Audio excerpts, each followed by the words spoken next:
అసలు తెలుగు ఇండస్ట్రీలో top most heroes ఎవరైనా ఉన్నారనుకుంటే ప్రతి ఒక్కరు చెప్పే ఫస్ట్ పేరు ఏంటంటే సినిమా హిట్ అయినా ఫ్లాప్ అయినా ఒకే ఒక హీరో పవన్ కళ్యాణ్. సో మరి అట్లాంటి పవన్ కళ్యాణ్ ని ఎందుకు టార్గెట్ చేశారు? అసలు పవన్ కళ్యాణ్ ఇప్పుడు ఉండే పరిస్థితి ఏంటి, తెలుగు ఇండస్ట్రీ పరిస్థితి ఏంటి అనేది ఒకసారి మనం చూసుకున్నట్లయితే, పవన్ కళ్యాణ్ సినిమా హిట్ అయితే ఒక తెలుగు సినీ ఇండస్ట్రీలో కూడా ఒక మార్కెట్ అనేది ఒక హైకి వెళ్ళే పరిస్థితి.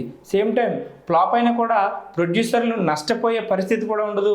అట్లీస్ట్ వాళ్ళ క్యాష్ వాళ్ళు చేసుకునే పరిస్థితి ఉంటుంది. మరి అట్లాంటి పవన్ కళ్యాణ్ అంత క్రేజీ ఉన్నటువంటి హీరోని ఎందుకు టార్గెట్ చేశారంటే, ఇక్కడ ప్రధానంగా సినిమా ఇండస్ట్రీకి పాలిటిక్స్ కి మధ్యన ఒక రకమైనటువంటి బయటికి కనబడినట్టు ఒక యుద్ధమే జరుగుతుందని మనం చెప్పుకోవాలి. ఎందుకంటే పవన్ కళ్యాణ్ సినీ హీరోగా ఉన్నప్పుడు అగ్ర కథానాయకుడిగా ఉన్నాడు.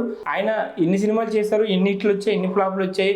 సో ఆయన వల్ల ఎంతమంది ప్రొడ్యూసర్లు ఈరోజు నెంబర్ 1 ప్రొడ్యూసర్గా ఉన్నదని కూడా అందరికీ తెలిసినటువంటి విషయమే.